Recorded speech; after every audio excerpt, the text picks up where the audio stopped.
Bismillahirrahmanirrahim. Al-istinja'u. Istinja. Apa istinja itu? Ta'rifnya lughatan talabul qat'i. Jadi al-istinja itu alif sinnya bermakna tolab, seperti istighfar. Ghafaro itu kan artinya mengampuni. Istighfar itu tolab, ya, meminta ampun. Al-istinja itu dari kata naja. Naja itu artinya koto'a, memutus. Alif sinnya artinya tolab, jadi tolabul qat'i, mencari atau meminta putus. Maksudnya di sini adalah kenapa diistilahkan dengan istinja, karena seseorang al-mustanji, orang yang beristinja, dia memutuskan hukum najis di dalam dirinya.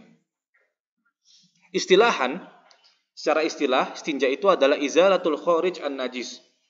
Izalah menghilangkan al-kharij, hal yang keluar, an-najis, yang najis. Al-mulawwith, yang mengotori. Minal farji, keluarnya itu dari farji. Apa itu?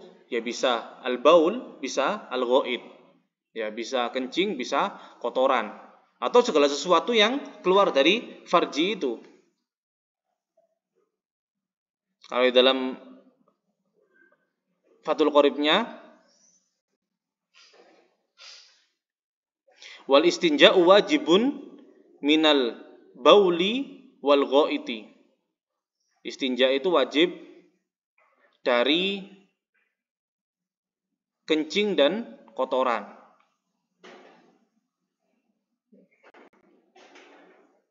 Anil farji, membersihkannya dari farji. Jadi keluarnya itu dari farji dan dibersihkannya itu dari farji. Jadi kegiatan istinja itu dinamakan istinja apabila dia mensucikan sesuatu yang keluar dari farji dan dia masih ada di area farji situ.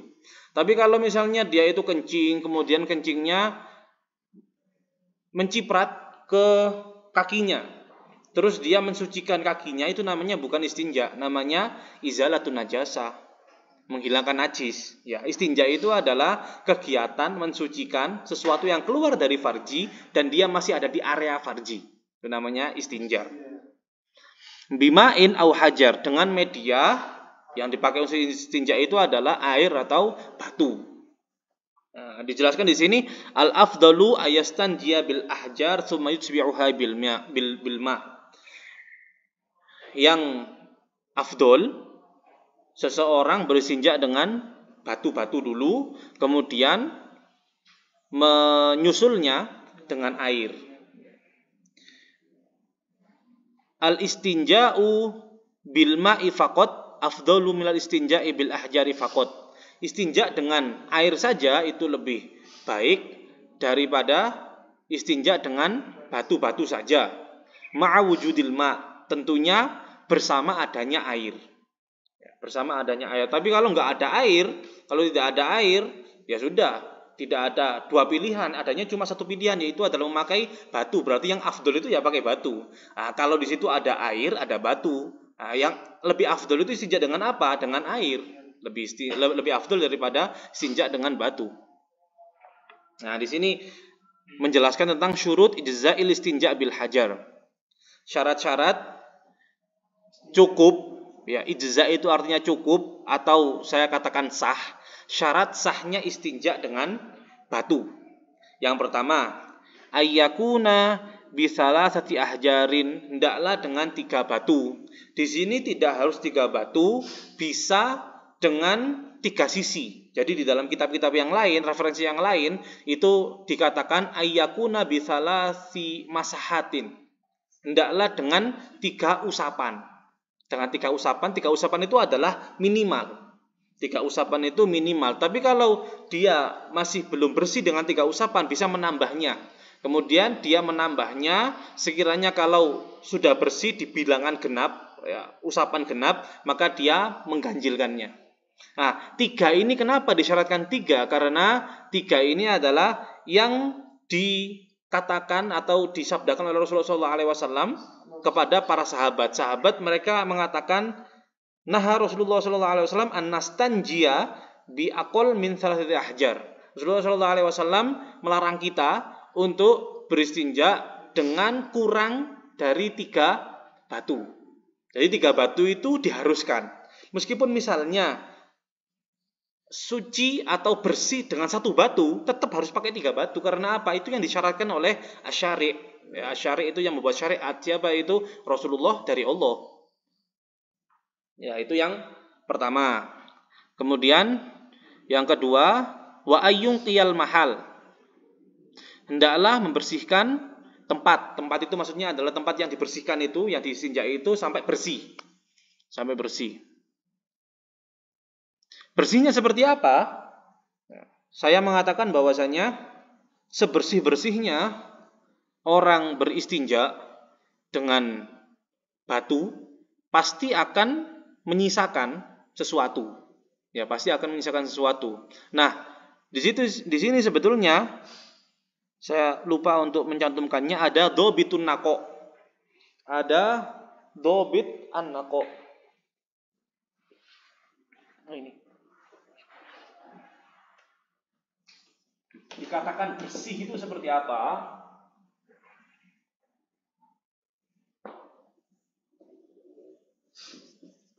Bihaitsu yabqa minan najasati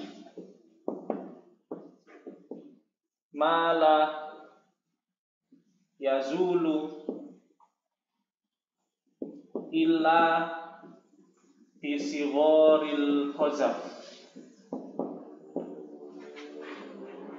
Bihaitsu yabqa, sekiranya tersisa dari najis yang dibersihkan tadi, mala yazulu, sesuatu yang tidak dapat bersih, tidak dapat hilang, illa bisigharil khazaf, kecuali dengan sighar, kecil-kecil khazaf.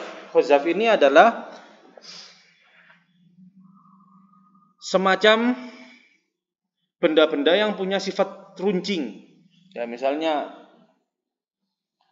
ini batu ubin ini ketika pecah, dia ada yang runcing-runcing itu. Nah, tidak bisa dibersihkan sisanya itu kecuali dengan runcing-runcingnya bidang itu tadi.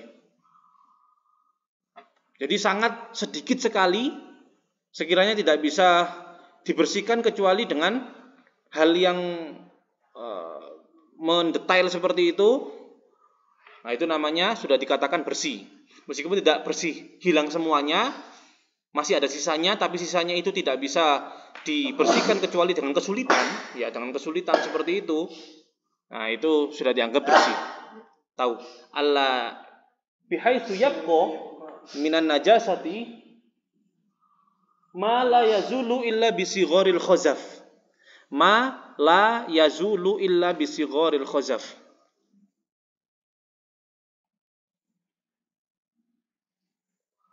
Nah, itu dobitun nako, untuk menjelaskan wa ayyung qiyal mahal, hendaklah membersihkan tempat yang diistinjai tadi sampai bersih. Bersihnya itu dobitnya seperti apa? Tersisa dari najis sesuatu yang tidak bisa hilang kecuali bisigharil khazaf, dengan pojokan atau sisi kecil-kecilnya khazaf. Khazaf itu dapat diartikan kalau bahasa kami kereweng. Kereweng itu adalah pecahan dari batu, pecahan dari batu, pecahan dari genteng, pecahan dari bata. Itu namanya bisa disebut khazaf. Kemudian syarat yang berikutnya, wa alla yajifan najas. Hendaklah tidak kering. Yajif itu kering, an najas, najisnya belum kering. Kalau najisnya sudah kering, maka tidak bisa disinjai dengan batu, harus dengan air. Wala yantakil, dan tidak berpindah. Najisnya itu tadi tidak berpindah. Kalau sudah berpindah, tidak di area farji tadi, namanya bukan istinja. Tidak bisa dibersihkan dengan batu, harus dengan air.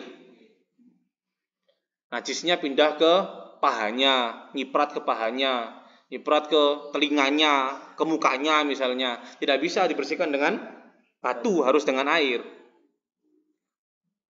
Kemudian wala yatra'a alaihi akhar, tidak datang atasnya najis yang lain. Tidak datang kepadanya najis yang lain. Misalnya seseorang buang hajat di WC. Kemudian ketika kotorannya itu sampai ke air, kemudian airnya nyiprat ke atas. Nyiprat ke tempatnya lubangnya anus itu, maka tidak bisa, kalau seperti itu sudah tidak bisa untuk diistinjai dengan batu, harus dengan air. Karena najisnya sudah kecampur dengan najis yang lain. Wala yujawiza safhatahu wa hasyafatahu, dan tidak melebihi safhah, area, kalau di dalam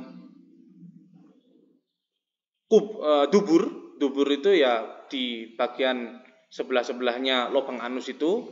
Kalau perempuan juga di sebelah-sebelahnya farjinya itu tidak melebihi area situ.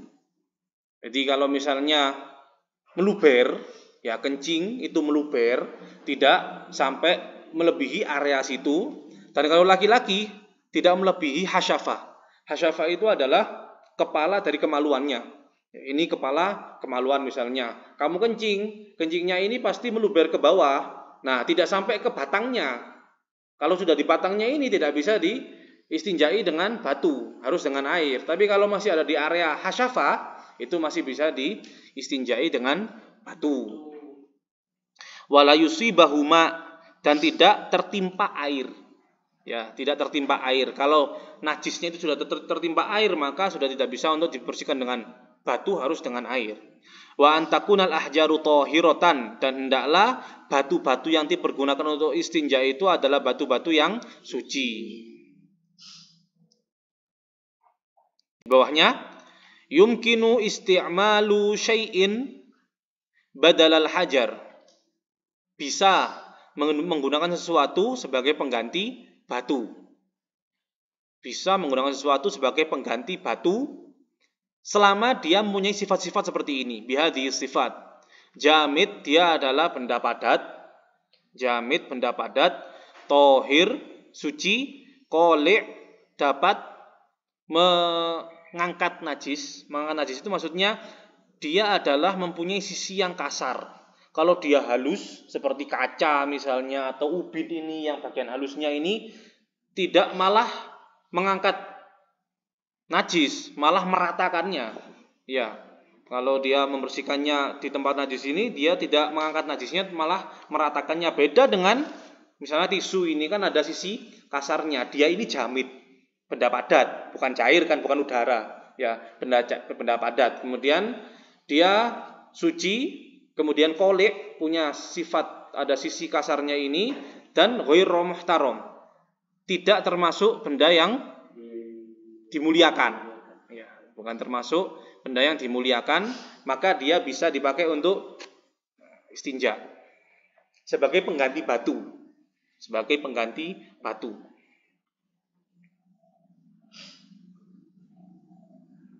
Sudah? Kemudian pembahasan tentang istinja selesai di sini. Kemudian kita beranjak ke pembahasan tentang adab qadil hajah. Adab orang yang membuang hajatnya. Di dalam kitab Fathul Qoribnya itu adab qadil hajah itu ada di bagian mulai itu wa ijtanibu wujuban qadil hajah istiqbal al-qiblah. Nah, ini kita membahas tentang hukum menghadap kiblat atau membelakangi kiblat ketika qadaul hajah. Menghadap kiblat atau membelakangi kiblat ketika qadaul hajah. Hukmu istiqbalil qiblah wastidbariha. Hukum menghadap kiblat dan membelakangi kiblat fil bina. Di atas. Yahrumu istiqbalul qiblah wastidbaruha. Haram menghadap kiblat dan membelakangi kiblat bil bauli wal ghaid, dengan kencing dan fis sohro, di tempat terbuka. Di tempat terbuka, bukan di dalam bangunan tapi di dalam tempat terbuka. Illa idza wujidat, kecuali apabila ada hadhi syurut, syarat-syarat ini, fala yahrum, maka tidak haram. Jadi ini adalah syarat-syarat di mana seseorang menghadap kiblat atau membelakangi kiblat dan tidak haram apa yang dia lakukan itu. Bisa saja seseorang misalnya tempat terbuka ya, dia membuang hajatnya di sungai. Nah, sungai itu alirannya membelakangi kiblat. Maksudnya mengalirnya itu kalau kita di Indonesia mengalirnya ke arah timur. Mengalirnya ke arah timur. Jadi dia dipaksa untuk menghadap, kalau enggak menghadap ke arah timur ya ke arah barat. Kalau dia menghadap ke arah barat berarti dia menghadap kiblat. Kalau dia menghadap ke arah timur berarti dia membelakangi kiblat. Nah, bagaimana caranya dia supaya tidak haram? Apa yang dia lakukan itu harus ada syarat-syarat ini. Syaratnya apa saja? Ayyakuna hunaka satir, hendaklah di sana ada penghalang. Di sana ada penghalang. Wa ayyakuna satir tuluhu sulusai zira'in. Hendaklah penghalang tersebut panjangnya atau tingginya sulusai zira'in, 2/3 zira'. 1 zira' seperti ini, 2/3-nya ini dibagi 3. Nah, 2/3-nya itu harus segitu. Lil jalis, bagi orang yang duduk. Jadi kalau orang yang duduk, dia harus di depannya itu, kalau dia menghadap kiblat, di depannya harus ada satirnya. Satirnya. Yang penting ada tingginya, ada panjangnya meskipun nggak ada lebarnya. Ya, yang disyaratkan itu adalah ada tingginya meskipun tidak ada lebarnya. Jadi misalnya pakai kayu pun ditancapkan di hadapannya ketika dia menghadap kiblat itu sudah cukup. Bagi orang yang duduk, tingginya satir tersebut adalah sulusai dzira'. Wa ila surrah, dan sampai ke pusar. Lil qaim, bagi orang yang berdiri. Orang yang berdiri, kalau dia itu qadaul hajahnya sambil berdiri, maka kalau dia menghadap kiblat harus ada satirnya seukuran pusarnya. Allah yab'uda 'anis satir aktsara min thalathah zira'. Tidak jauh dari satir tersebut lebih dari 3 zira'. Jadi jaraknya orang yang qadaul hajah dengan satirnya tidak lebih dari 3 zira'.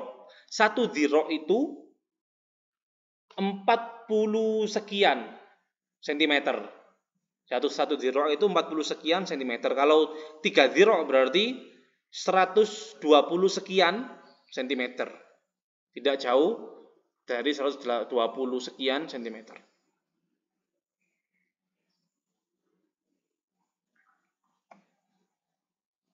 Kalau di dalam Fathul Qorib, ini kan wajtanibu wujuban qadil haja istiqbalal qiblah al-ana wa hiyal ka'bah wa istidbaruha fis sahra illam yakun bainahu wa bainal qiblati satir. Apabila tidak ada satir antara qadil haja dan kiblah. Jadi harus ada satirnya, itu adalah syarat yang pertama. Aukana, atau ada satirnya walam yablugh sulusai dzira'. Atau ada satirnya tapi tidak sampai 2/3 dzira'. Jadi disyaratkan satirnya itu tingginya 2/3 dzira' lil jalis. Ya, ini bagi orang yang duduk. Au balaghuma, atau satir tersebut sampai 2/3 dzira' wa ba'uda anhu, ini bacanya wa ba'uda bukan wa ba'da. Wa ba'uda anhu, dan jauh darinya lebih dari 3 dzira' bi dzira'il adami. Jadi di situ syaratnya 3. Harus ada satir, satirnya itu 2/3 dzira', kemudian jauhnya tidak lebih dari 3 dzira'. Iya, sama saja.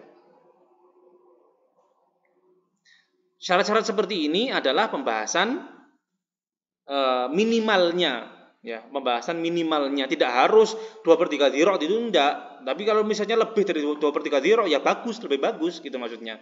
Yang diharuskan itu adalah cuma ada tingginya saja, tidak ada lebarnya. Kalau ada lebarnya makin bagus gitu loh maksudnya. Ini adalah minimalnya.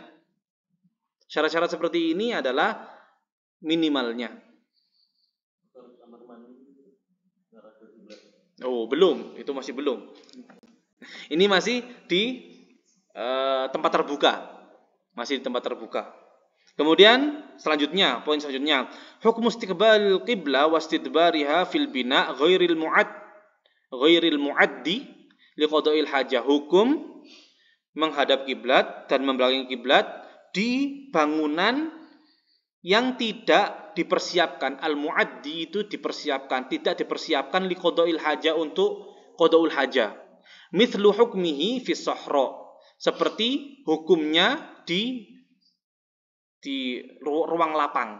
Ya, ruang lapang maksudnya sahra itu memang padang pasir, tetapi kenapa saya di sini mengatakan ruang terbuka karena supaya tidak rancu.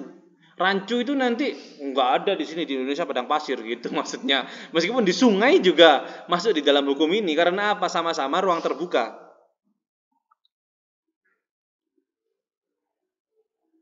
Ya, kalau bangunannya itu tidak dipersiapkan untuk qada'ul hajah, maka sama menghadap kiblat dan membelakangi kiblat di dalamnya itu haram. Kecuali ada 3 syarat tadi. Itu kalau bangunan yang tidak dipergunakan untuk qada'ul hajah. Di bawahnya amma huma, adapun keduanya itu maksudnya adalah istiqbalul al-qiblah wastidbaruha fil bina, di bangunan al-mu'ad yang dipersiapkan li qada'il hajah, untuk qada'ul hajah. Ini toilet ini, ya toilet ini kan bangunan dan dipersiapkan memang untuk qada'ul hajah. Nah, bagaimana hukumnya istiqbalul qiblah dan istidbarul qiblah di dalamnya? Fa khilaful afdol, maka hukumnya adalah khilaful afdol. Jadi hukumnya itu tidak haram, tapi namanya khilaful afdol. Maksudnya apa? Menyelisihi yang afdol. Yang afdol itu adalah tidak menghadap kiblat atau membelakangi kiblat meskipun di dalam bangunan yang dipersiapkan untuk qada'ul hajah. Afdolnya tidak dilakukan gitu. Ya.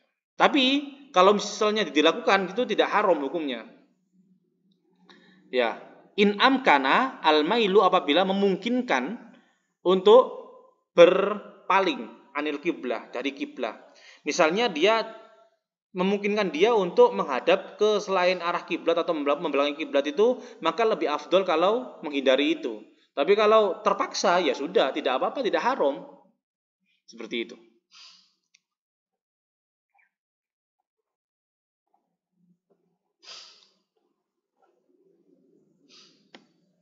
Lanjut. Nah, sekarang di sini banyak adab-adab yang disebutkan di dalam kitab Fathul Qorib. Selesai tadi istiqbalul qiblah wastidbaruha, kemudian ada beberapa hal lagi. Wa ijtanibu al-baul wal ghaid fil ma'ir raqid. Nah, sekarang hukum qada'ul hajah di dalam air. Kita lihat di dalam penjelasannya ini. Yahrumu qada'ul hajah fil ma'al qalil ar-raqid. Haram qada'ul hajah di dalam air sedikit yang diam. Air sedikit diam. Ya. Raqid itu diam, tidak mengalir. Ya, raqid itu diam, tidak mengalir. Haram. Air sedikit itu berarti dunal kulaten. Ya. Ada air di dalam bak kemudian dia kencingi. Nah, ini haram karena apa? Karena itlaful mal itu di dalam fikih air itu dianggap harta, dianggap sesuatu yang berharga. Kalau dia dengan sengaja menajiskan air tersebut, maka hukumnya haram. Seperti itu. Selanjutnya, yukrahu qada'ul hajah fil ma'il qalil al-jari. Makruh hukumnya qada'ul hajah di air sedikit yang mengalir. Kalau airnya itu sedikit tapi dia mengalir, maka makruh qada'ul hajah di situ. Wa yahrumu 'inda Nawawi, dan menurut Imam An-Nawawi itu hukumnya haram. Imam Nawawi berpendapat bahwasanya atau bukan berpendapat, beliau di dalam penjelasannya itu beliau condong mengharamkan qadaul hajah di air yang sedikit meskipun mengalir. Yukrahu qadaul hajah fil ma'il katsir ar-raqid. Makruh qadaul hajah di air banyak yang diam. Kolam besar, kemudian dia qadaul hajah di dalamnya. Biasa kan kalau kita berenang, kemudian sambil berenang sambil qadaul hajah di situ. Maksudnya qadaul hajah bukan al-ghaid tapi al-baul misalnya. Nah, itu juga hukumnya makruh. Wa yahrumu 'inda Nawawi. Yubahu qadaul hajah fil ma'il katsir al-jari. Mubah, hukumnya qadaul hajah di air banyak yang mengalir. Tapi Imam An-Nawawi mengatakan qala An-Nawawi yambaghi ijtinabuhu. Harusnya dihindari. Ada catatannya, hadhil ahkam, hukum-hukum ini idza kana al-ma'u mubahan, apabila air tersebut adalah mubah, maksudnya bukan kepemilikan dari siapapun. Di sungai misalnya, di sungai. Itu hukumnya seperti ini. Au milkan lahu, atau airnya itu punyanya dia. Amal musabbalu, adapun air yang musabbal. Musabbal itu adalah yang dikhususkan atau dipergunakan untuk ada musabbal li toharo. Ada air memang dipersiapkan oleh seseorang dipergunakan untuk toharo. Ada air yang dipergunakan untuk minum, dipersiapkan di pinggir jalan untuk minum. Nah itu kan bukan punyanya dia. Ini adalah namanya air musabbal. Awil mamluku li ghairihi, atau kepunyaannya selain dia, kepunyaannya orang lain. Fayahrumu qadaul hajati fihi mutlaqon, maka haram qadaul hajat di situ secara mutlak. Entah itu sedikit atau banyak, mengalir atau diam, itu secara mutlak haram qadaul hajat di dalamnya. Karena apa? Sudah bukan punyanya dia, kemudian air tersebut adalah air untuk kepentingan umum, misalnya musabbal. Maka haram qadaul hajat di dalamnya. Kalau mubah atau punyanya dia, hukumnya seperti yang saya katakan di sini tadi. Nah, kemudian di dalam Fathul Qoribnya selain itu masih ada wa ijtanibu aidon al-baul wal ghaid tahta syajarah al-muthmirah, di bawah pohon yang berbuah, waqta tsamarah wa ghairahu, baik saat berbuah atau saat selain waktu berbuah. Wa ijtanibu ma dzukir fit thariq, dan menghindari juga untuk qadaul hajah di jalan al-masluki linnas, yang dilalui oleh manusia. Wa fi maudhi'i dzil wa fi tsaqbi, dan di tempat naungan atau di lubang. Wala yatakallamu al bauli wal ghaid, dan tidak berbicara adaban. Adaban di sini adalah maksudnya adalah sunnah. Ya, sunnah untuk tidak berbicara alal bauli wal ghaid ketika sedang qadaul hajah. Wala yastaqbilu syamsa wal qamara wala yastadbiruhuma, dan tidak menghadap matahari dan bulan dan tidak membelakangi keduanya. Nah, itu adalah pembahasan tentang al-istinja wa adab qadaul hajah.